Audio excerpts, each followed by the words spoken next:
안녕하세요. 소리의 가치입니다. 구독과 좋아요, 알림 설정 부탁드려요. 오늘의 사연 시작할게요. 글의 시작과 끝을 어떻게 해야 할지 모르겠지만 최대한 상황을 설명하려고 적어봤어요. 본 대가는 사람을 믿고 좋아한 호구의 대가 2천만 원입니다. 제 생각이 많이 부족했던 탓에 벌어진 일입니다. 너무 답답해 이렇게 글을 올리면서 도움을 구해봅니다. 전 여자친구는 동료 친구와 술자리에서 만났습니다.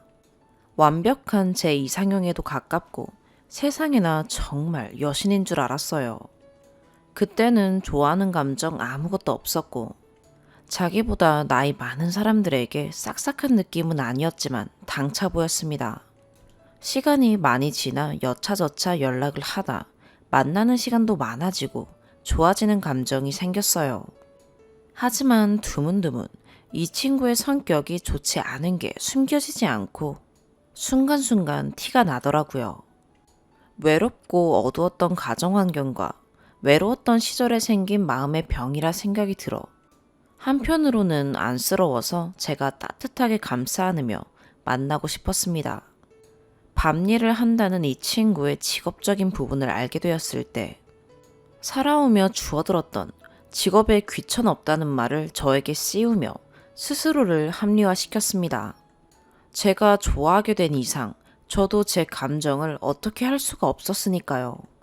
인간관계에 있어 끊어내는 거 잘하는 사람은 핑계라고 생각하겠지만 세상에는 참 저 같은 사랑 하나의 모든 걸 다 망치는 등신도 있답니다. 처음에 좋아서 몇 달간 좋아한다고 표현을 계속했더니 이 친구가 먼저 만나자고 해서 본격적으로 만나게 됐어요. 처음에는 너무 행복했습니다. 이 친구가 술을 좋아해서 사귀기 전부터 거의 매일 같이 술을 마셔주며 만남을 이어갔고, 제가 출근하는 날에도 두세 시간 자고 출근하더라도 같이 있는 게 마냥 좋아서 술을 싫어하지만 계속 술을 마셔주며 온전히 이 친구를 위해 살았습니다. 그러다 문제가 점점 생기기 시작했어요. 짐작하셨겠지만 이 친구가 술자리 약속이 생기면 저와 연락이 두세 시간에 한 번 정도 되거나 끊기는 일도 있었고 술을 마시면 되게 난폭해졌어요. 화나면 저에게 신발놈아라는 막말은 우스운 수준부터 세상 처음 듣는 막말들을 저에게 하고는 했죠. 그 당시 그 친구의 행동들이 너무 슬프고 이해가 안 됐지만 모든 걸 묵묵히 참고 달래줬습니다. 그 당시 정말 많이 좋아했고 싸워서 헤어질까봐 두려웠던 게 제일 컸던 것 같아요. 이런저런 상황을 감당하며 연애를 계속했습니다. 어느 날부턴가 이 친구가 예전부터 운전을 좋아했기에 제 명의로 그린카든 쏘카든 빌려서 운전을 했었습니다. 문제는 무면허에 한 번씩 음주운전도 서슴지 않았단 겁니다. 환해도 받고 부탁도 해보며 말려봤죠. 그치만 말릴 수 없었습니다. 핑계로 들리겠지만 정말 무슨 말을 하면 화를 내고 제가 답답하다는 식으로만 하고 자기 말은 다 맞다는 주의에 대화가 잘 되지 않아요. 그래도 말릴 수 있는 방법이 분명 있었을 텐데도 불구하고 이 친구를 너무나 좋아해서 이 친구와 싸우거나 헤어지는 게 두려웠던 저는 말리지 못했어요. 제 잘못의 시초예요. 그러다 이 친구가 렌트비에 돈을 너무 쓰니까 우리 편하게 여행 다니자는 식으로 차를 하나 뽑자며 제 명의로 차를 뽑자고 하더라고요. 저는 신용이 2등급이고 이 친구는 차를 뽑을 상황이 안 돼서 제가 전액 대출로 차를 뽑게 됐어요. 이 친구가 강력하게 원하던 차종이며 무조건 풀옵션으로 해달라고 해서 총 5천만 원대였습니다. 평소 동생들에게도 대출이나 보증서 주지 말라며 말하고 신용카드도 안 쓰던 제가 이 친구 말 한마디에 바로 차 구입을 진행하게 됐어요. 불행 중 다행인 건지 이 친구가 자기 아는 오빠에게 차를 하자는 걸 제가 친한 후배 딜러를 통해서 구입하게 됐습니다. 이 과정 중 50대 팀장님이 이 친구는 나이도 어린데 왜 이렇게 막무가내라며 솔직히 자기가 판매자 입장이지만 정말 차 팔기 싫다고 저에게 하소연하셨어요. 참고로 저는 면허가 있습니다. 면허가 없던 이 친구가 제 명의로 된 차를 인수받기 전까지 면허를 따겠다며 약속했고, 금전적인 부분인 대출금, 보험료, 차 유지비 등 자기가 다 낼 거라고 하더군요. 그래서 더 깊이 생각하지 않고 선택한 것 같습니다. 저는 차가 필요 없으니 명의를 내어주고 차를 주기로 했죠. 차는 뽑았고 차를 뽑은 지 2주 정도 돼서 만나기로 한 날, 이 친구가 하루 종일 연락이 안 돼서 이 친구 집으로 찾아가 집 앞에서 전화했더니 집 안쪽 바로 앞에서 벨소리가 들리더라고요. 그때 이 친구와 같이 사는 친구 A씨가 문을 열어주더라고요. 저희가 사귀는 거 모르는 친구분이셨어요. 지금 남자랑 같이 자고 있으니 방문 열면 안 될 것 같다 라고 하시더라고요. 너무 놀래서 제가 네? 누구랑 있다고요? 이러니까 남자랑 이러시며 제 놀란 반응 때문에 자기가 말실수했다는 생각이 들었는지 그제서야 살짝 눈치를 보더군요. 그래서 제가 벗고 있어요? 이러니까 약간 당황하며 네, 벗고 있을 거예요. 이러더라고요. 진짜 심장을 누군가가 꽉 잡는 듯하게 조여왔고, 제가 문을 열려고 하니 문은 굳게 잠겨있는 상태였고, 처음에 문을 열어주었던 친구 A분이 제 여자친구의 방문을 두드리며 제가 왔다고 전달하니 부스럭거리는 소리가 들렸습니다. 그러다 1, 2분 뒤에 절대 방 안쪽이 안 보이게 문을 열고 나오더니 첫마디가 왜 왔냐? 말없이 찾아오는 거 싫어하는 거 모르냐고 하며 짜증을 막 내더라고요. 이 친구의 욱하는 성격을 잘 아는 저라지만 그때 이 친구의 화에서 저라는 사람에 대한 예의라곤 어디 한 구석에도 없는 것처럼 날카롭게 다가왔습니다. 폰이 2개이던 친구, 도통 연락이 되지 않았던 2개의 폰. 만나기로 한 날인데 하루 종일 연락이 안 돼서 왔다고 말했더니 나가 있으라며 또다시 짜증을 내더라고요. 눈물을 애써 참으며 등신같이 밖으로 나왔습니다. 나와서 진짜 펑펑 울었죠. 술 마실 때마다 연락 안 되는 문제로 자주 싸웠었는데 항상 이런 것 때문이었는지 이 친구를 좋아하는 마음과 예전부터 제 눈으로 확인된 상황들이 머릿속에 미친 듯이 휘몰아쳐 미칠 것만 같았습니다. 그렇게 미친 사람처럼 어떻게 지냈는지 모를 3일이 지나고 생각을 정리해서 카톡을 했습니다. 그때의 카톡 내용을 여기다가 설명할 필요는 없습니다. 그냥 적반하장으로 나오더라고요. 그리고 저를 오히려 이상한 사람으로 몰아갔을 뿐. 이 친구의 말로는 가족같이 친한 남동생인데 자기가 아는 언니랑 헤어져서 위로 겸 같이 사는 친구인 A와 셋이 술을 마셨고 이 남동생이 갈 곳이 없어서 집에서 재웠다. 자기와 그때 문을 열어줬던 그 친구분 그리고 남동생이 다들 친하고 만취한 남동생을 혼자 보내기 불편해서 여차저차 한 집에 있게 된 거라며 취해서 둘만 방에 자고 있었는지 몰랐다고 하더라고요. 제가 찾아갔을 때 친구분이 당시 저를 대하는 말투나 행동, 느낌, 그때 그 현장에 있지 않았다면 모를 겁니다. 그 공기, 그 불편한 느낌. 아무튼 그 일도 있고 많이 싸우고 저도 지칠 대로 지쳐서 그렇게 헤어지게 됐어요. 다시 문제의 차 이야기입니다. 인수 전에 면허 딴다는 약속을 계속 지키지 않고 총 3번이나 면허 신청을 해놓고 못 간 건지 안 간 건지 중요한 건 몇 번이나 저를 속이고 기간을 미루며 면허를 따지 않았다는 겁니다. 이 친구는 제 연락을 받지 않을 때가 많았고 그러면서 계속 차를 끌고 다니는 상황이라 속도 위반, 신호 위반하는 것들이 본가로 과태료가 다 날아가서 부모님께서 제가 차를 산 걸 알게 되신 겁니다. 부모님께는 친구에게 어째저째 차를 해주게 되었는데 일이 이렇게 됐다며 설명을 드리니 차를 정리하라고 하시더라고요. 이 친구에게 상황 설명을 하며 정리를 하자고 말했고 혹시 업어갈 차 대출과 명의를 한꺼번에 가져갈 사람이 너 주위에 있으면 업어가자는 말이 오고 갔고 기다림과 이야기 끝에 이 친구의 아는 오빠가 업어갈 수 있으니 기다려달란 말에 일주일, 2주일, 3주. 믿고 믿다 2달을 기다렸지만 해결이 안 됐습니다. 연락도 안 되고 계속 차를 타고 다녔는지 이 친구가 여기저기 다 바꿔 다녀서 새 차가 엉망진창이 되어버린 상태였고 제일 큰 문제는 더 이상 가다가 사람이라도 치면 이건 진짜 그 사람 인생, 내 인생까지 망하는 거라 차를 그냥 무조건 뺏어와야겠다 라고 생각해서 달려들었습니다. 그리고 어렵게 차를 돌려받았어요. 차를 받아오던 날 카페에서 만나서 얘기를 나눴습니다. 이 친구는 수리비든 차액이든 하나도 안 줄 거라며 차를 뺏기는 입장인데 왜 줘야 하냐고 화를 내더라고요. 더 이상 할 말이 없었습니다. 너무 지쳤고요.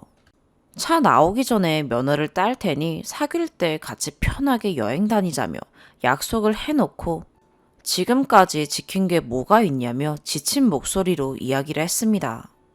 이 친구는 헤어져도 차 타게 해준다고 하지 않았냐 라며 언성을 높이더군요. 그건 너가 면허를 따고 대출금을 갚고 돈적인 부분을 제대로 했을 때 그 신뢰를 바탕으로 너랑 헤어져도 타게 해준다는 거다 라며 설명했지만 아니, 넌 나한테서 갑자기 차를 뺏어가는 거고 수리비든 차액이든 다 너가 알아서 해. 차 수리비도 난 모르겠고 너가 가져가는 입장인데 너가 알아서 해야지. 아니면 그냥 내가 타고 다니게 해주던가 라는 대답과 막무가내로 빨리 가야 한다길래 더 이상 붙잡고 있는다고 달라질 게 없어 보여서 보냈습니다. 사실 보내고서 사람을 좋아해서 믿고 한 행동들이 다 이렇게 되돌아오나 싶어 멍청했던 저에게 화나고 저 친구에게도 화가 나고 모든 게 슬퍼서 카페에서 등신처럼 또 울었어요. 그동안 이 친구는 할부도 당일에 내야 할 몇 시간이 지나서 겨우 내고 과태료랑 그린카 사고비 80만 원 정도 나온 것도 돈이 없다고 나중에 준다기에 빌려도 줬었습니다. 하지만 이것마저도 미루며 안 갚고 있는 상황이고요. 지금 전 이 차를 팔아도 수리비 포함 차액이 총 2천만 원 정도입니다. 진짜 어떻게 해야 할지를 모르겠어요. 저를 등신이라며 욕하시겠죠. 욕 많이 하셔도 됩니다. 제가 차마 알지 못한 부분들이 있을 수 있으니 도움의 말씀도 꼭 부탁드립니다. 2번째 사연입니다. 올해 결혼을 앞두고 있는 예비 신랑입니다. 한 가지 걱정과 함께 불안한 느낌이 있어서 글을 올립니다. 저희 집은 어머니가 일찍 돌아가시고 아버지와 저 여동생 이렇게 3식구입니다. 4월 중순이 어머니 기일이라서 가족들끼리 식사 자리를 갖기로 했습니다. 원래부터 제사는 지내지 않는 집이었고 대신 흩어져 살던 가족들이 모여서 외식을 해왔습니다. 결혼 날짜도 잡았고 신혼집도 구해놓았고 결혼 준비도 차분하게 진행되는 중이었기 때문에 여자친구, 예비 신부에게 어머니 기일 식사 자리에 함께하지 않겠냐고 물어봤습니다. 그랬더니 아직 결혼도 하기 전인데 벌써부터 시댁 행사에 부르려는 거냐. 그건 예의가 아니다. 벌써 이러면 결혼 후에는 더 심할 것 같다면서 자기는 시댁에 벌벌 떨면서 살지 않겠다고. 명절도 설에는 시댁 먼저 갔으면 추석에는 처가댁 먼저 가는 거고 시댁에 한 번 가면 처가댁도 한 번 가는 거다. 시아버지한테 전화 같은 거 의무적으로 드리지도 않을 거고 시아버지가 전화 오면 받지도 않을 거다. 시누이가 건방 떨면 자기도 가만히 있지 않을 거다. 갑자기 저런 말들을 쏟아내기 시작했습니다. 뭔가 억울하더군요. 제가 먼저 우리 집에 잘해라, 우리 아버지한테 잘해라, 여동생한테 잘해라 이런 말 한 적 한 번도 없었고 앞으로도 할 생각도 없었습니다. 결혼하면 새로운 가족을 꾸리는 거고 내 가족이 1순위라고 생각해왔습니다. 그런데 여자친구는 마치 저희 집이 영화나 드라마, 하다못해 인터넷에 떠돌아다니는 나쁜 시댁인 것처럼 벌써부터 학을 떼더군요. 사실 여기까지만 쓰면 다들 저를 욕하실 겁니다. 비록 결혼 날짜를 잡긴 했지만 왜 결혼도 하지 않은 여자친구를 벌써부터 가족 행사에 초대를 했냐? 그것부터가 문제다. 분명 그렇게들 말씀하시겠죠. 하지만 제가 여자친구를 어머니 기일, 가족 식사 자리에 초대한 이유는 제가 이미 여자친구 집 행사에 참석을 하고 있었기 때문입니다. 처음 예비 처가댁에 인사드리고 상견례를 한 이후부터 예비 장모님께서는 무슨 일이 있으실 때마다 전화를 하십니다. 이번 주말에 장인어른 생신이다. 이번 달 말에 할머니 제사다. 다음 주에 처형 생일이다. 예비 장모님께서 직접 전화해서 참석하라고 하시니 감히 거절도 못하고, 아니, 솔직히 이제 서로 가족이 되었구나 하는 기쁜 마음도 있어서 최대한 참석했습니다. 심지어 예비 신부의 외가족 행사에도 참석했습니다. 일이 급하거나 사정이 있어서 참석 못하는 상황이 되면 예비 장모님께서 엄청 서운해 하셨고, 저도 슬슬 그런 부분이 부담스러워지기 시작해서 예비 신부에게 넌지시 이런 부분이 조금 힘들다고 이야기했습니다. 그때 예비 신부가 말하기를 우리 엄마가 자기를 좋아서 그러는 거다. 아들 같으니까 자꾸 우리 집 행사에 부르고 싶고 친척들한테 자랑하고 싶은 거다. 결혼하고 나면 아무래도 우리 집보단 자기 집 먼저 챙기게 될 텐데 그 전까지는 우리 집 먼저 잘 챙겨줘라. 이런 소리를 해서 그냥 그러려니 넘어갔습니다. 그리고 정말로 처음으로 고민 끝에 어머니 기일 가족 식사 자리에 초대를 했던 겁니다. 제가 했던 게 있으니 그래도 참석해주리라 생각했습니다. 그런데 아니더군요. 뭐 좋습니다. 참석하기 싫을 수도 있습니다.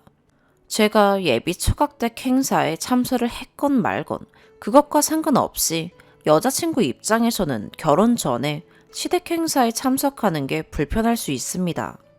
최대한 그렇게 이해해보고 넘어갈 수는 있습니다. 하지만 제가 걱정하고 또 불안해하는 건 여자친구가 지나치게 시댁, 시아버지, 시누이의 반감을 가지고 있는 건 아닌지 하는 겁니다. 처음 인사드릴 때와 상견례 말고는 따로 본 적도 연락한 적도 없었는데 뭔가 시댁, 시아버지, 시누이에 대한 선입견이 강해서 지나치게 부정적으로 반응하는 것 같다는 생각이 듭니다. 게다가 제가 예비 처가댁에 하는 것들은 당연한 일이라고 생각하는 것도 같습니다. 이대로 결혼하면 저는 저희 집과 인연이 완전히 끊기고 예비 처가댁만 챙기게 될 것 같은 그런 불안한 느낌이 듭니다. 애초에 저희 아버지는 제 여자친구 전화번호도 모르지만 예비 장모님께서는 하루가 멀다 하고 저에게 전화를 하시고 여자친구는 그걸 전혀 케어할 생각이 없어 보입니다. 제가 너무 상황을 비약하는 걸까요? 결혼하신 선배님들께 조언을 구합니다. 추가. 확실히 댓글들 반응은 제 생각과 비슷하네요. 그래서 여자친구한테 이 글이랑 댓글들 좀 보라고 했습니다. 그랬더니 본인은 시댁과 아무리 거리를 둔다고 해도 어차피 여자라서 결혼하면 시댁 일에는 참석하게 되고 친정보다는 시댁 일이 우선이게 될 게 뻔하니까 결혼 전에라도 본인 집에 더 잘하고 싶었답니다. 그러면서 결혼하면 본인도 더 이상 친정 행사에는 참석 안 하고 엄마한테도 저에게 따로 연락하지 말라고 할 거라고. 그러니까 걱정하지 말랍니다. 이거 역시 믿지 말아야겠죠? 애초에 왜 어째서 자꾸만 여자라는 이유로 저희 집이 본인 집보다 우선일 거라고 생각하는지 모르겠네요. 우리 아버지는 아직 네 전화번호도 모르신다. 물어보지도 않으시고 물어보실 생각도 없으시다. 우리 결혼하면 우리끼리만 알아서 잘 살면 된다고 했더니 아니랍니다. 결혼하면 달라질 거랍니다. 도대체 왜 저런 생각을 하고 있는지 모르겠네요. 연애할 때만 해도 전혀 저런 이야기 하지 않았었는데 말이죠. 여러 결혼 선배님들의 조언대로 이 결혼 다시 생각해 보도록 하겠습니다. 말씀하신 대로 청첩장 돌리기 전에 정리하는 편이 좋을 것 같네요. 마음이 좀 씁쓸합니다. 우리 아버지랑 우리 집은 다르다. 절대 너 괴롭히는 일 없을 거다. 라고 했더니 그게 모든 남자들이 가장 쉽게 하는 말이랍니다. 그럼 대체 이런 상황에서 무슨 말을 해야 하는 걸까요? 그저 마음이 답답할 뿐입니다. 두 번째 추가. 시간이 꽤 지나 보실 분이 있을지 모르겠네요. 일단 고민 끝에 파혼하기로 했습니다. 먼저 아버지께 말씀드렸는데 무엇이든 제 결정이 가장 중요하고 먼저라고 이대로 파혼을 하든 혹여 후에 다시 봉합되어 결혼을 하게 되든 다른 말 않겠다며 제 의견을 존중해 주셨습니다. 아버지의 마음을 알고 나니 이 결혼 더 안 되겠다는 생각이 들었습니다. 그리고 여자친구에게 이러저러 해서 결혼을 하지 못하겠다고 말했습니다. 어차피 이 글과 댓글들을 봤기 때문에 제가 파혼을 결심한 이유에 대해서는 잘 알고 있었습니다. 처음에는 저를 속 좁은 사람처럼 말하더군요. 결혼하면 어차피 친정보다 시댁을 더 챙기게 되는 건 당연해지는데 결혼 전에 우리 집에 조금 더 잘하는 게 그렇게 이해하기 힘드냐고. 그리고 우리 엄마가 자기 집에 오면 설거지를 시키냐 청소를 시키냐 심부름을 시키냐며 목소리를 높였습니다. 사위는 100년 손님으로 대접받는데 그것도 불편하고 못 견디겠냐고 하길래 내가 결혼 전부터 너네 집 다니면서 잘 마시지도 못하는 술 억지로 마시고 너희 집안에 대소사 있으면 전국 어디든 운전해서 장인어른 장모님 모시고 다니고 텃밭에 이것저것 농사 지을 때 손 거둔 거는 생각도 안 나냐? 라고 했습니다. 조용히 입 다물더군요. 어차피 파혼할 거 더 입씨름 해봤자 소용도 없겠지만 내친 김에 저도 하고 싶은 말들 했습니다. 나도 시댁 어렵다는 소리 많이 들었고 그 부분은 신경 많이 써야 하겠다고 생각했다. 그래서 지금까지 너 사귀고 심지어 상견례 하고도 단 한 번도 우리 집에 부른 적 없었고 데려간 적도 없었다. 우리 아버지랑 동생도 나한테 네 소식 물어보지도 않았고 궁금해하지도 않았고 심지어 연락처도 모른다. 알려고도 안 한다. 혹시 내가 모를 때 연락하고 눈치 준 적이 있었냐 했더니 지금까지는 그런 적이 없었지만 결혼하고부터는 달라질 수도 있는 거라고 또 그런 소리를 하더군요. 여기에서 우리 집, 우리 아버지, 우리 동생은 그럴 리 없다라고 해봤자 어차피 믿지도 않을 것 같아서 잘 됐네. 그렇게 불안하면 결혼 안 하면 되잖아. 우리 집 그런 집 아니다. 내가 신경 쓰지 않게 잘 할 거다 라며 아무리 얘기해도 아니야. 그건 모르는 거야. 그딴 소리 할 거면 네 인생을 위해서라도 파혼하는 게 좋겠다 라고 했습니다. 그런데도 그날까지는 계속 제 탓을 하더군요. 그래도 제가 눈 딱 감고 아예 무시하고 파혼 준비에 들어갔습니다. 그제야 여자친구도 상황이 심각해졌다는 걸 알았는지 횡설수설 변명을 하더군요. 주변에서 하도 이래라 저래라 말이 많아서 자기도 모르게 분위기에 휩쓸렸다고. 엄마한테도 자기가 잘 말해서 지금 같은 일들 없도록 하겠다고 합니다.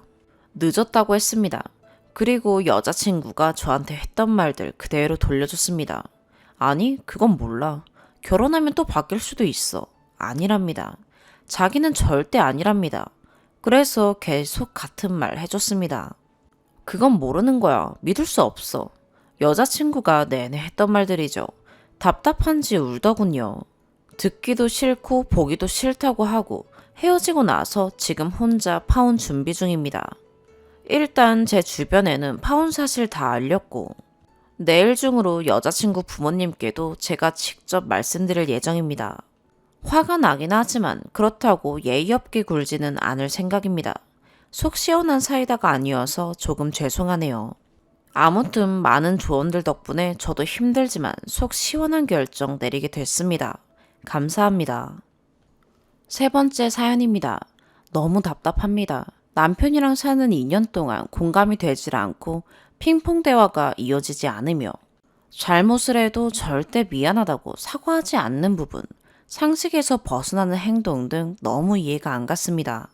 그리고 이것저것 찾아보고 공부해본 결과 남편이 아스퍼거 증후군이라는 결론을 내렸습니다. 만삭 때 남편이 개모임에 저를 데리고 갔어요.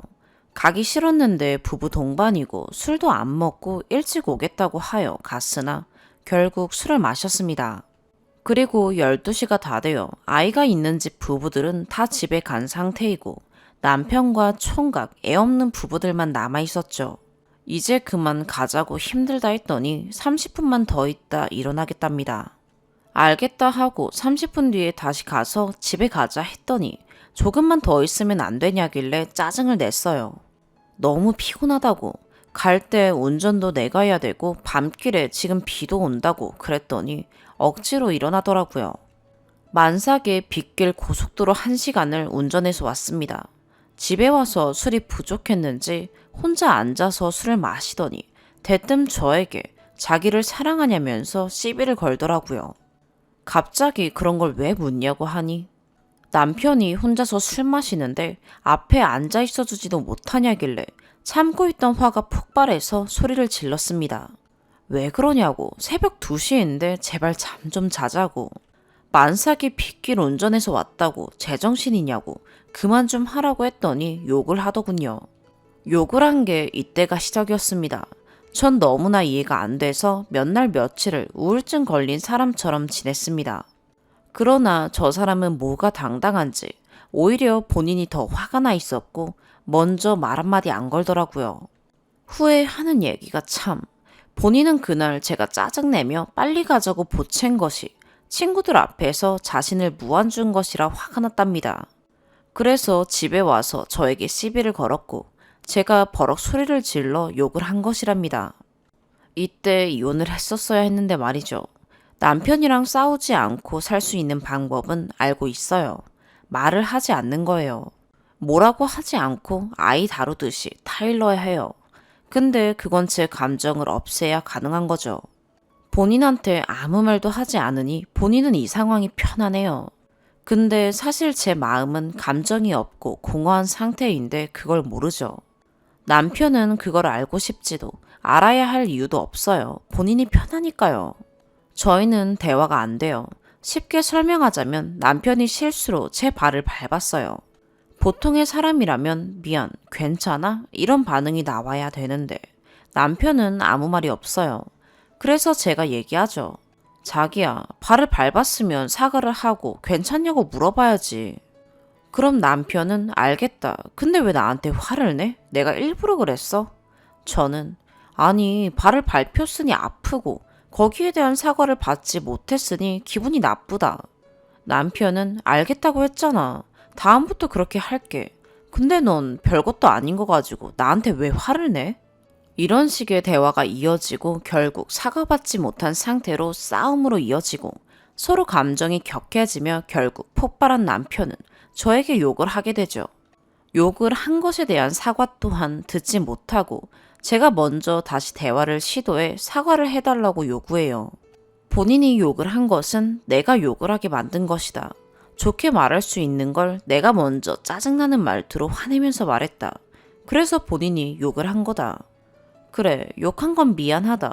근데 네가 욕을 하게 만들었다. 매번 이런 식의 상황이 무한 반복입니다. 처음 발을 밟은 상황을 남편은 전혀 기억하지 못하는 것 같아요. 전 피해를 당한 사람인데 그 피해를 준 사람은 사과가 없어요. 제가 제발 좀 사과를 해달라 부탁을 해도 진심 어린 사과를 받지 못해요. 이런 상황들을 계속 반복적으로 겪다 보니 어느 순간부터 제가 이상한 사람이 되어가고 있더라고요. 이건 단적인 예이고 대부분의 상황들이 이런 식이에요. 부부끼리 싸움은 누구나 할 수 있고 대화로 싸움을 풀고 더 돈독해져야 되는데 남편이랑은 대화가 이어지질 않아요. 아무리 좋은 말로 풀어서 상황을 설명하고 나는 공감받고 싶다, 공감해달라고 얘기를 해도 이해를 못하고 다른 얘기를 해요. 함께 살고 있지만 너무 외롭고 힘들어요. 바늘구멍으로 세상을 바라보는 사람에게 상황 하나하나를 이해시키고 설명시켜야 하는 게 점점 지쳐가요. 앞에서 내 마음이 이렇게 아프다, 힘들다, 제발 내 마음 좀 공감해 줄 수 없겠냐. 누구 잘잘못을 따지기 전에 남자잖아. 포용력 있게 그냥 나를 좀 안아줄 수 없겠냐고 울고 불고 사정사정 얘기를 해도 돌아오는 답은 너만 힘드냐, 나도 힘들다 라는 말뿐이에요. 같이 상담받으러 가자고도 해봤어요. 돈 때문인지 뭐 때문인지 가려고 하질 않아요. 이렇게 몇 년간 해결이 안 되고 반복적으로 싸우는데 우리 둘이서 개선이 안 되면 제3자의 도움을 받아서라도 관계를 개선시켜야 하는 것 아닌가요? 가자고 아무리 설득시켜봐도 본인은 문제 없다고 갈 필요 없다는 말만 반복해요. 아기가 걷기 시작하고 혼자서 아기 데리고 놀이터 가본 적 없어요. 아이 보라고 하면 누워서 휴대폰 보여주는 게 놀아주는 거고요. 매주 토요일은 둘이서 마시던 친구들과 함께 마시던 술을 마셔요. 다음날 일요일에 전 항상 오전 7시에 아기랑 같이 눈 뜨고 남편은 10시 넘어서 오후까지 잠을 자요. 이런 패턴이 아기 태어나고 계속해서 반복되어 오고 있고 저도 일요일 아침잠을 제대로 못 자니 스트레스가 항상 쌓여있지만 남편은 그걸 몰라요. 단 한 번도 먼저 일어나서 아이를 본 적이 없어요. 단 한 번도요. 그러면서 제가 예민하고 신경질적이라고 제 눈치를 본다고 해요. 도대체 무슨 눈치를 본다는 건지 모르겠어요. 주말에 늦잠 자고 배고프면 일어나고 누워서 휴대폰 보다가 제가 청소하고 밥 차리면서 아기 케어하고 있으면 그제서야 미안한지 같이 바람 쐬러 나가자고 해요. 눈치 보지 말고 본인이 단 한 번이라도 일찍 일어나서 아빠로서 역할을 제대로 해준다면 제 눈치를 볼 일이 뭐가 있나요? 이 글을 쓰고 있는 지금도 너무너무 답답하고 미쳐버릴 것 같아요. 어제도 싸우다 마지막에 욕을 하더니 오늘은 집에 와서 설거지를 합니다. 설거지하는 것이 저 사람에게는 사과의 행동이에요. 욕을 한 부분에 대해 진심으로 사과를 하고 푸는 과정 없이 설거지를 하는 것으로 본인은 잘못을 뉘우치고 있다고 생각하나 봐요. 제 속은 썩어 문드러지고 있는데 컴퓨터 게임을 하고 있네요. 아이 때문에 참고 살아야 하나 생각했지만 이제는 정말 무엇이 아이를 위하는 것인지 결단을 내려야 할 것 같아요. 너무너무 답답하고 힘이 듭니다. 추가. 아스퍼거 증후군 때문에 불편해하시는 분들이 많아서 추가글 올려요. 우선 죄송합니다. 답답한 마음에 이것저것 알아보다가 몇몇 일치하는 부분들이 있었어요. 진단을 받은 것도 아닌데 생각 없이 증상에 대한 판단을 내린 부분은 저의 실수라고 생각합니다. 남편이 모임을 하긴 하지만 겉돌아요. 사실 사람이 좋아 모임을 간다기보다는 술이 좋아서 가는 것이고 모임에서도 남편은 거의 말이 없어요. 남편의 말은 공중에 떠버리는 형태이죠. 사람 많은 곳을 싫어하고 사회생활을 하고 있지만 굉장히 힘들어합니다. 또 한 가지 옷만 입고 다닙니다. 새 옷을 사줘도 계속 같은 옷만 입어요. 제가 다른 옷을 꺼내줘서 펼쳐놔야지만 그 옷을 입어요. 대화를 할 때 비유적인 표현, 예를 들면 요즘 얼굴 좋아 보인다, 좋은 일 있나 봐. 누군가 이렇게 말했을 때 상황에 따라 비꼬는 말이 될 수 있는데 남편은 그런 숨겨진 의도를 파악하지 못해요. 단순히 얼굴이 좋아 보인다고 하니 굉장히 좋아합니다. 이러한 부분들이 아스퍼거 증후군이 가진 특성들과 일치하는 점이 많아서 제가 그렇게 판단을 내린 것 같아요. 그러나 실제로 진단을 받은 게 아니기 때문에 제가 경솔했던 것 같습니다. 댓글을 보니 사실 더 심각하네요. 이기적인 성향, 미성숙한 인격, 애정결핍, 복합적인 것 같네요. 지난번에는 법원도 한번 갔다 왔는데 흐지부지 돼버렸어요. 댓글 써주신 분들 하나하나 꼼꼼히 읽어보고 많은 위로와 도움이 되었습니다. 저와 아이를 위해서 지금부터 마음을 다잡아야 할 것 같아요. 너무나 감사드립니다. 네 번째 사연입니다. 와이프 때문에 회사 직원이 퇴사했습니다. 평소 깔끔한 일처리와 서글서글한 성격으로 사내에서 평판이 굉장히 좋았고 저랑 개인적으로 친분도 있었던 직원이었는데 갑작스럽게 퇴사 의사를 밝혀서 많이 놀랐었네요. 물론 당시에는 자세한 내막을 몰랐던지라 그냥 아쉽다고만 생각했습니다. 지금부터 그 직원을 A라 칭하겠습니다. 나중에 알게 된 둘 사이의 히스토리인 즉슨 이렇습니다. 우선 저는 아버지 회사에서 일하고 있는 30대 중반의 남성이고 와이프는 대기업에 다니다 퇴사 후 현재 전업하고 있습니다. 와이프랑은 지인 소개로 알게 되어 만남을 이어가다가 작년에 결혼을 했습니다. 코로나 때문에 회사 직원들은 초대하지 못했었고요. 직계가족이랑 가까운 친척들만 불러서 식을 올렸습니다. 그렇게 신혼부부로 잘 살다가 몇 달 전 와이프가 회사 근처로 와서 주변 식당에서 같이 밥을 먹었던 적이 있었습니다.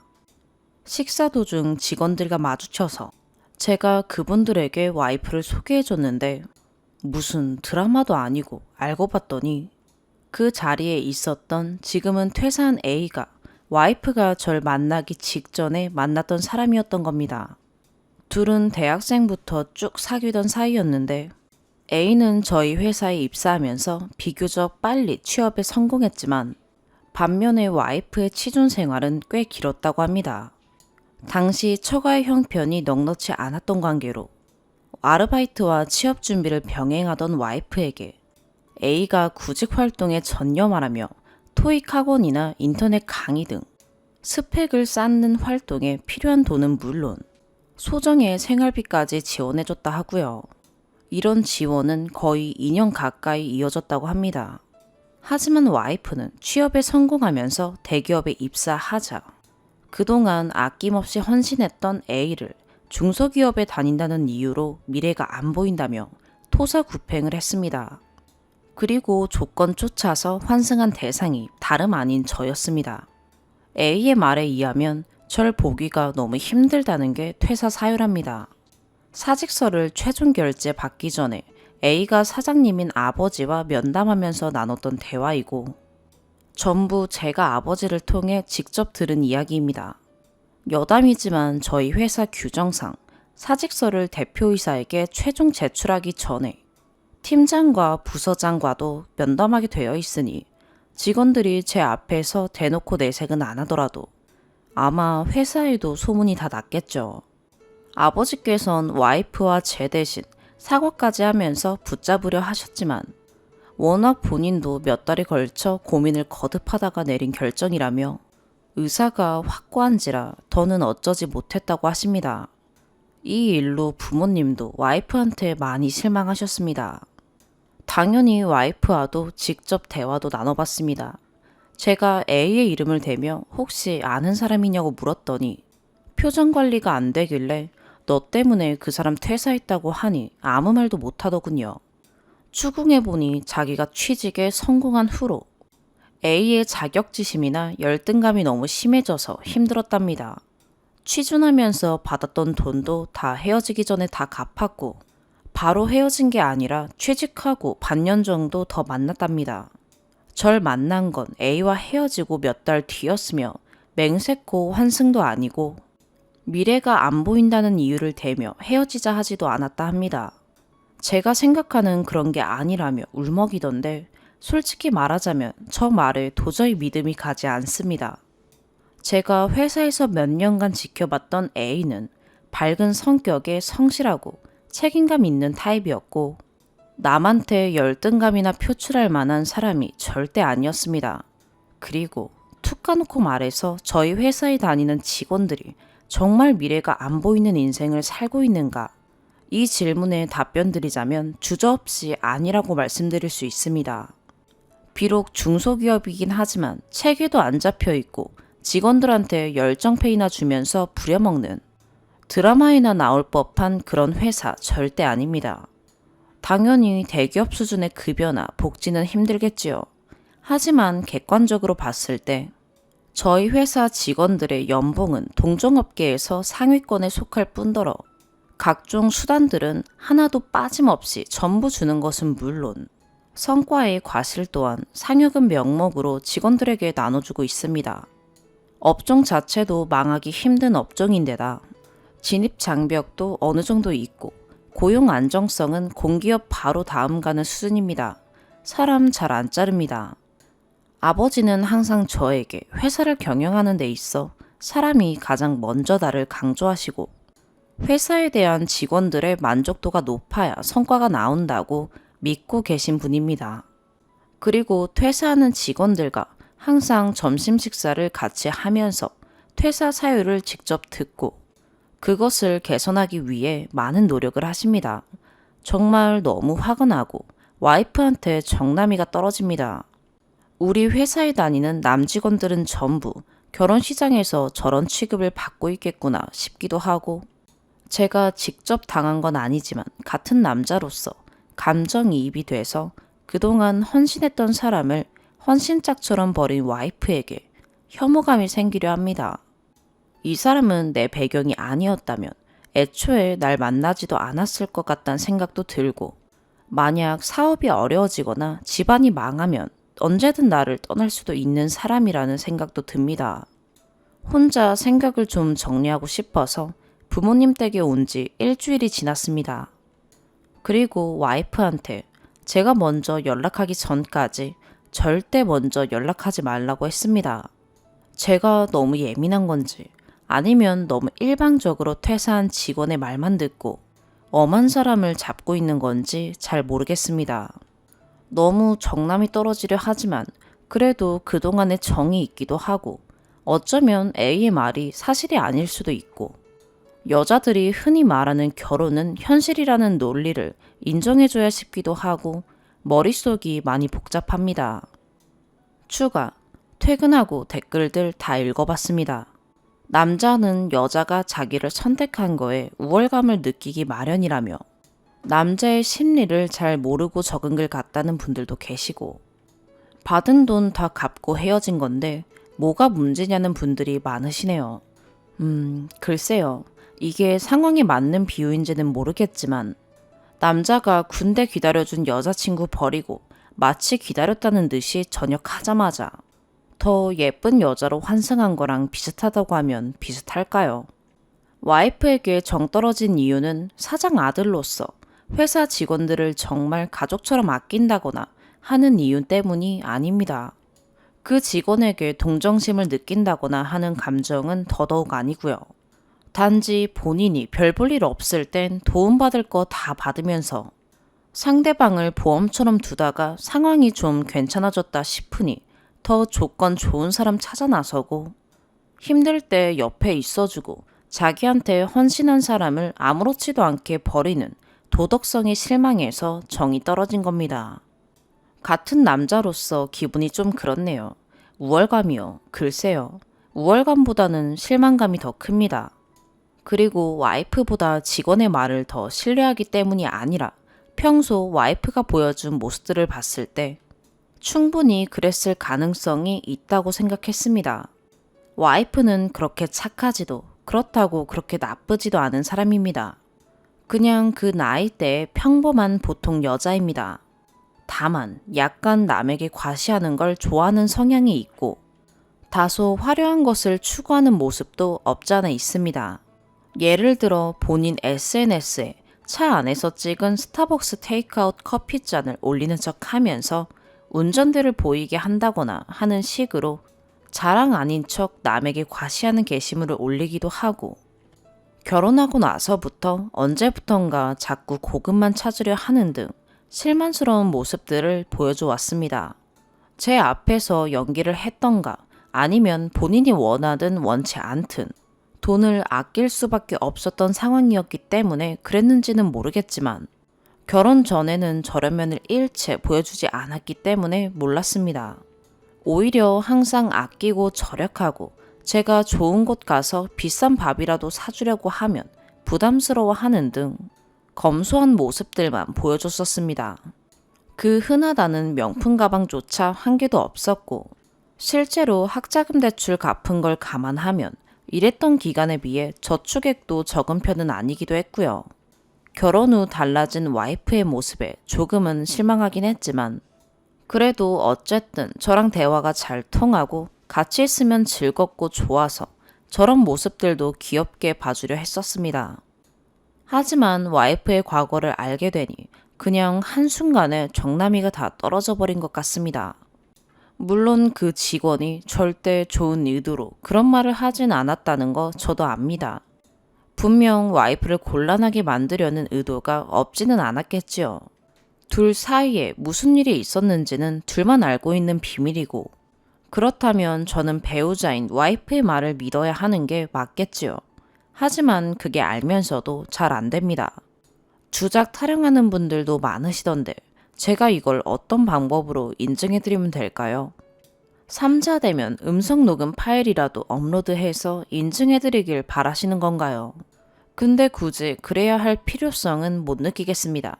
그 직원을 A라고 칭한 것 때문에 그런가요? 글을 쓰다 보니 그 직원이, 혹은 지금은 퇴사한 그 직원이 이런 식으로 주어가 너무 길어져서 간결하게 적고자 A라고 칭했습니다. 영어에서 인칭 대명사를 쓰는 것과 같은 이유입니다. 상황이 너무 자기적이라고요. 저도 믿고 싶지 않지만 세상이 이렇게나 좁은 줄은 몰랐네요. 왜 나한테 이런 일이 일어나고 있는지도 모르겠고, 그 사람이 그걸 굳이 제가 아닌 아버지께 말씀드렸는지도 모르겠습니다. 저한테 말했어도 충분했을 텐데요. 5번째 사연입니다. 안녕하세요. 결혼 3년 차인 30대 중반 남자입니다. 서론이 긴 게 싫고 이것저것 자세히 적는 게 생각보다 어려워서 그냥 두서없이 쓰겠습니다. 현재 저희 가정은 저 혼자 외벌이입니다. 아이는 없고요. 강아지를 키우고 셋이 살고 있는 가정입니다. 사실 결혼 전부터 성격이 잘 맞지 않는다고 느꼈습니다. 이유는 설명하도록 할게요. 서로 먹는 식단, 식성도 다릅니다. 예를 들면 한식이나 양식처럼요. 그리고 원하는 취미도 맞지 않습니다. 결혼해서 같이 밥을 먹는데 식성이 다르면 정말 힘들구나 라는 걸 처음 겪어봤습니다. 연애할 때는 제가 하는 것을 와이프가 많이 맞추려고 했던 것 같습니다. 왜냐하면 그때도 와이프는 일을 하지 않았고 경비며 식비는 제가 버는 것으로 데이트 비용을 충당했습니다. 이제 보니 어쩔 수 없었나 하는 생각도 드네요. 제가 비용을 거의 다 냈으니까요. 둘 다 부유한 가정은 아니지만 그냥 제가 전문직이다 보니 버는 돈은 많지 않았으나 데이트할 때 남들 눈치 보는 게 싫어서 눈치 안 보고 서로 데이트했던 것 같습니다. 또 이리저리 꼭 필요하고 교통비 정도로 사용하라고 카드도 주고 생활했었습니다. 연애는 대략 3년 정도 했었네요. 근데 번번이 연애할 때마다 싸웠던 일과 중에 하나가 와이프는 주말에는 서로 꼭 만나야 되고 뭘 해야 되고 각자의 시간이나 다른 취미 생활을 갖는 것은 어렵다고 느낄 정도로 붙어 있어야 했었습니다. 본인의 연애관념은 그렇게 해야 된다고 했었고요. 연애 기간에 많은 일들이 있었지만 지금은 결혼을 한 상태이고 복잡하게 많은 일들을 쓰진 않겠습니다. 아무튼 그때도 많이 싸우고 성격이 둘 다 잘 맞지 않는다고 느꼈었던 것 같습니다. 그래서 연애 때는 정말 진지하게 헤어짐을 생각해서 3번 정도 헤어지자고 했었는데 그때마다 와이프가 붙잡고 얘기하면서 다시 만나게 되고 제가 정이 많아서 정확하게 끊어내지를 못했습니다. 그렇다고 제가 뭐가 된 것 마냥 이해하진 마시고요. 저도 잘난 사람은 아닙니다. 여튼 그렇게 시간이 가고 뭔가 일이 생겨서 결혼을 하게 되었습니다. 정확하게는 남들도 가고 이 사람이 잘 맞춰주고 내 말을 믿어주는 와이프가 결혼해도 잘 살 수 있을 거라는 믿음도 있었습니다. 또한 추가로 어떤 일이 계기가 되어서 결혼을 하게 되었지요. 그리고 신혼생활을 하면서 결혼 후 와이프도 눈치가 보였는지 1년간은 일을 하고 돈을 모았습니다. 그때까지 경제권은 와이프가 했었고요. 그리고 일을 그만두고 나서 자연스레 경제권은 저한테 넘어왔습니다. 연애 때처럼요. 그래도 맞벌이 때는 경제적으로 많이는 아니지만 그래도 남한테 아쉬운 소리 안 하면서 돈 모아서 쓸 거 쓰고 이사도 하고 했거든요. 근데 1년 동안 일할 때마다 너무 힘들다는 소리를 귀에 못이 막히도록 들어서 결국은 1년도 못 채우고 그만두었습니다. 그러면서 서로 강아지를 키우게 되면서 현재까지 지내고 있습니다. 저희는 생활비가 생각보다 씀씀이가 큰 건지는 모르지만 많이 나갑니다. 누가 그러더군요. 쓰는 걸 지속적으로 늘릴 수는 있어도 줄이기는 쉽지 않다고요. 생활비로 적어도 350에서 400은 나가는 것 같습니다. 대출 및 이자 등은 빼고요. 일을 하면서 그 돈을 혼자 충당하면서 살아가다 보니 자연스레 빚도 생기고 그러더군요. 그러면서 싸움도 생겼고요. 그래도 경제권은 제가 쥐고 있었으며 돈 때문에 정말 돈으로 싸우는 일은 거의 없었습니다. 연애 때부터 지금까지 한 번도 와이프 카드값이 밀린다거나 이런 걸로는 싸운 적이 없었습니다. 물론 제 생각이고 의견입니다. 상대방은 입장은 다를 수 있을 거라 생각도 드네요. 돈 말고 그 외적으로 저희는 말 그대로 성격 차이로 많이 다툽니다. 성격이 달라서 식성도 너무 달라서 먹는 것도 각자 직접 해먹습니다. 와이프는 제가 밥 먹는다고 하면 그냥 밥만 해놓습니다. 음식은 밥 해놓은 거 있으면 반찬이나 라면 및 기타 요리해서 제가 직접 먹곤 하지요. 같이 먹고 싶다고 해도 빵이나 과자, 단 걸 좋아해서 저랑은 입맛이 안 맞더군요. 그래서 현재도 밥은 제가 직접 차려 먹습니다. 일주일에 한두 번은 같이 밥 먹는데 그마저도 반찬이나 밥 준비는 제가 합니다. 왜 이렇게 된 건지는 모르지만 제가 먹으니까 본인은 가끔씩 먹고 싶을 때 같이 먹는 것 같습니다. 전 빵이나 양식, 햄버거 등은 잘 먹지 않습니다. 심지어 담배, 커피도 안 하고요. 아무튼 저런 식습관 때문에 외식을 하는 경우가 많아져서 식비도 많이 나가는 것 같고요. 두 번째는 와이프는 결혼 전 본인이 저에게 헤어짐을 요구당한 걸 보상받고 싶어 하듯이 아니면 마음속에 담아뒀는지 싸움이 나면 매번 그 얘기를 꺼내고 또 하고 또 합니다. 반복되는 것들로 싸우니 답이 없고 매번 싸우다가 현재는 그냥 제가 맞춰준다고 하고 넘깁니다. 그러다 보니 저 또한 계속 쌓이고 있었던 것 같습니다. 세 번째는 와이프는 저희 부모님, 특히 어머니를 싫어합니다. 저한테 대놓고 얘기합니다. 성격이 맞지 않아서라고요. 저희 어머님은 전화하고 톡하고 징징대는 스타일이 아닙니다. 그러기에 저 또한 어머님을 몇 달에 한두 번 보는 정도였고요. 저희 어머님은 활발하신 분이라서 와이프랑은 성격이 안 맞는다고 와이프는 매번 저에게 얘기를 했었고요. 저희 부모님과 식구들끼리 만나서 밥 한 번 먹는 것도 정말 중요한 일이 아니면 만나지 않습니다. 본인이 너무 불편하다고요. 그런 반면에 저는 아무리 못 빼도 두 달에 한 번은 꼭 처가댁에 가서 밥을 먹거나 외식을 합니다. 제가 가서 연락하는 것보다 와이프 본인이 약속을 잡거나 처갓집에서 연락이 옵니다. 결혼하고 2년 동안은 솔직히 저도 잘해야겠다 싶었고 가서 가족끼리 먹는 것도 좋았는데 와이프가 저희 집에 너무 못하는 걸 보고 이제 저도 처갓집에 가고 싶지 않더라고요. 저희 가족 중에 형과 누나는 와이프랑 만나는 걸 정말 싫어합니다. 서로 싫어해서 만나지 않게 되더라고요. 근 1년 반 정도 된 것 같네요. 이런 얘기를 할 때마다 제 자신이 초라해지게 느껴집니다. 와이프 본인은 자기가 성격이 그러니 이해해달라고 합니다. 다만 본인 부모님들한테는 제가 잘하길 바랍니다. 너무도 황당한 말이죠. 이 문제도 처음에 너무 이해하지 못해서 이혼까지 결심하고 했었습니다. 그러나 결론은 현재까지 답을 해결하지 못한 채 계속 반복되고 있네요. 매번 이 상황으로 똑같이 반복되고 있습니다. 제 마음속에는 항상 부모님에게 미안한 마음이 드네요. 둘 다 어렵게 결혼했습니다. 돈이 없었고 그 와중에 결혼해서 집 구하느라 힘들기도 했고요. 조그만한 전셋집을 구할 때 정말 미안하고 미안했습니다.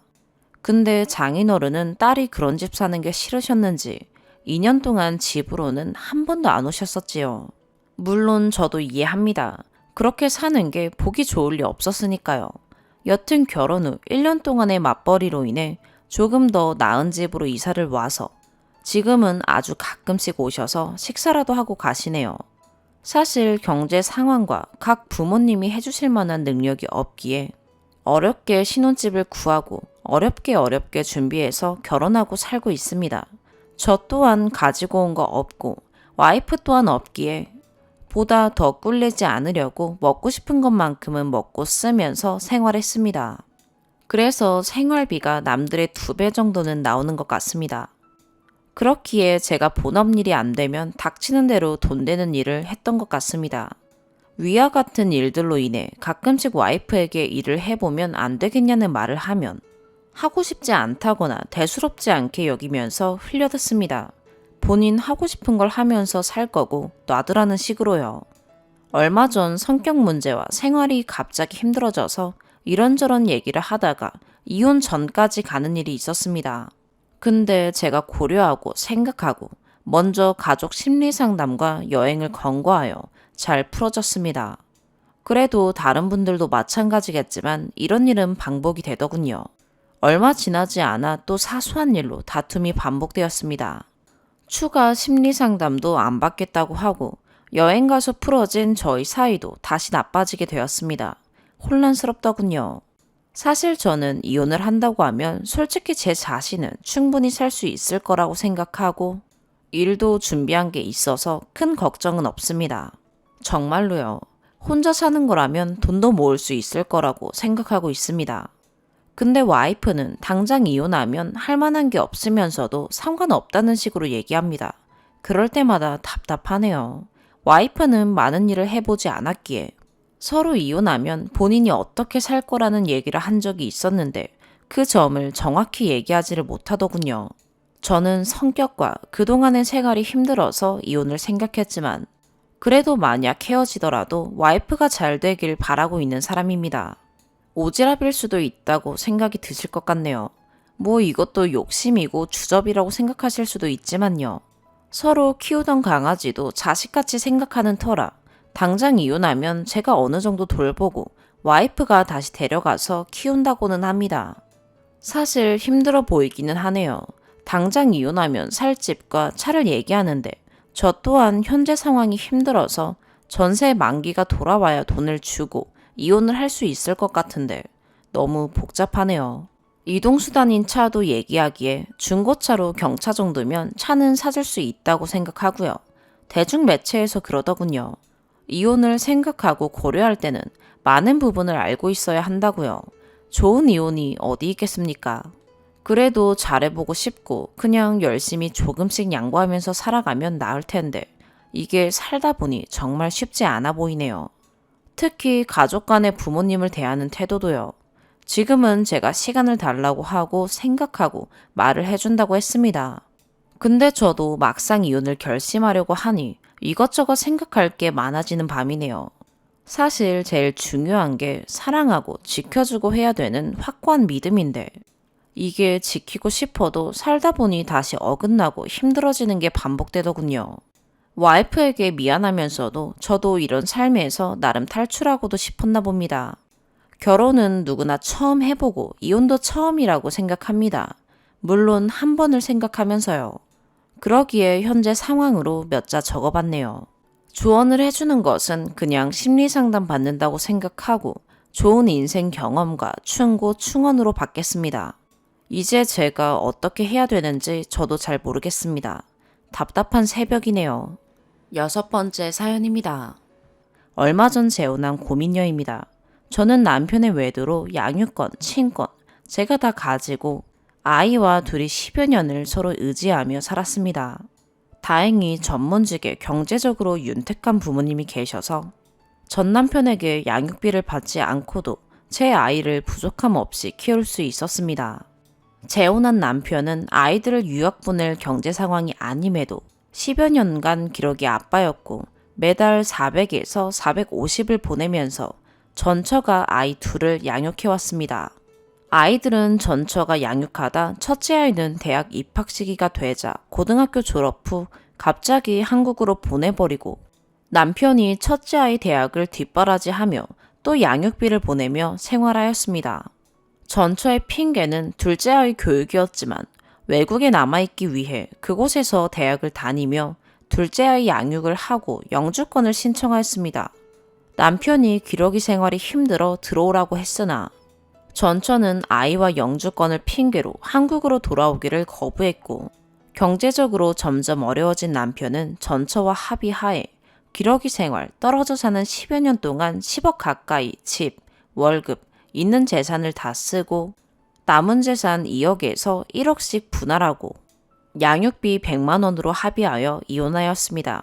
첫째는 26이 되었고 저와 만나 올해 초 새로운 가정을 꾸렸습니다. 남편이 경제적으로 문제가 있었지만 전 남편과 달리 가족을 위해 묵묵히 일하며 참아내는 모습을 믿고 저희 아이에게 따뜻한 그 사람을 믿고 결혼을 결심했습니다. 남편은 직장에서 나름 자기 위치에서 성공한 편이었지만 미래를 생각해서 사업을 시작하였습니다. 이혼 시 재산 분할한 1억을 사업에 투자하고 형편이 되지 않아 반지도 못하고 결혼을 했습니다. 기러기 8년과 싱글 3년, 거의 10년 동안 아이들 뒷바라지를 하면서 남은 건 1억과 퇴직금 조금, 월세 보증금 2천만 원이 전부였습니다. 다행히 제가 남편보다는 경제적인 상황이 나아서 첫째 아이는 남편이 있던 집 보증금으로 오피스텔을 얻어주고 월세 내주는 조건으로 독립시켰습니다. 그리고 제 명의의 집에 남편이 들어오게 되었습니다. 남편은 사업 준비하는 6개월 수입이 없었음에도 아이 양육비는 꼬박꼬박 송금해왔고 결혼한 지금도 첫째 아이 월세, 둘째 아이 양육비 100만 원. 부모로서 당연히 보조해야 하니 송금하고 있습니다. 남편도 시작한 법인 사업이 나쁘지 않게 돌아가서 전 직장 수준의 월급은 매달 들어오고 있습니다.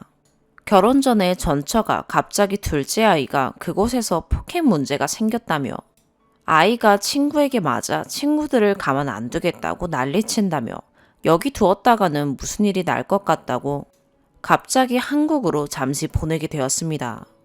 그때 둘째 아이와 식사 2번 한 게 만남의 전부이고 갑자기 오느라 옷도 못 챙겨와 옷도 사주고 있는 동안 아빠 사업체에서 3주쯤 아르바이트를 하였습니다. 그 폭행 문제로 한국으로 오는 바람에 둘째 아이는 고등학교 마지막 학기를 다시 다녀야 하는 상황이 됐습니다. 온 지 한 달 만에 둘째 아이는 다시 전처에게로 갔고 3달이 지났을 쯤 갑자기 전처에게 아이 학비로 1,000만 원을 보내라는 연락이 왔습니다. 전처가 전에 신청한 영주권이 취소되었고 둘째 아이는 학교에서 문제를 일으켜 한 학기가 드랍된 상황이라 고등학교 졸업을 위해서는 고등학교를 한 학기를 더 다녀야 하니 비자 신청비와 학비, 계절학기 비용이 드니 부탁이 아닌 전처가 지정한 날까지 보내라는 겁니다. 양육비도 보내고 있는 상황이었는데 말이죠. 만약 아이에게 더 필요한 건 일부 양육자가 부담하고 나머지 비용을 아빠가 가능한 선에서 부탁하는 게 아니라 아빠니까 당연히 비용을 부담하라는 통보를 보내왔습니다. 그리고 아이 고등학교 졸업하고 한국 들어가면 아이를 맡아서 키우라는 겁니다. 친권, 양육권 자신이 다 갖고 영주권 필요해서 아이를 잡고 있더니 이제 영주권이 무산되니 한국 들어와서 아이를 짐버리듯 저희에게 책임지라는 겁니다. 전처의 요구를 무턱대고 들어줄 수 없어서 아무 응답도 하지 않으니 돈을 안 보내면 아이를 저희 집에 당장 보낼 테니 알아서 하라고 합니다.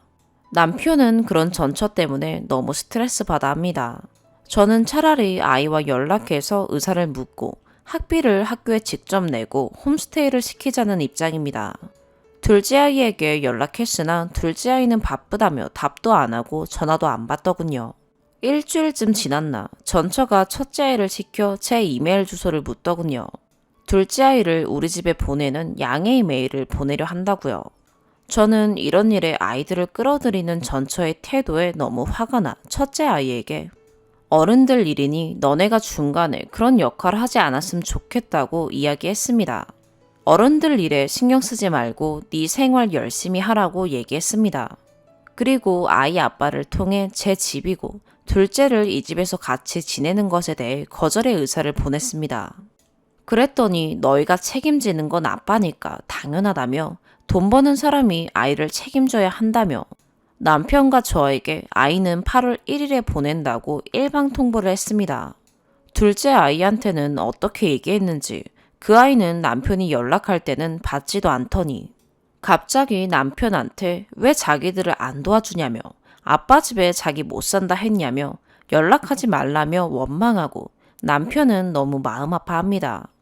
모두 남편에게 돈만 달라고 합니다.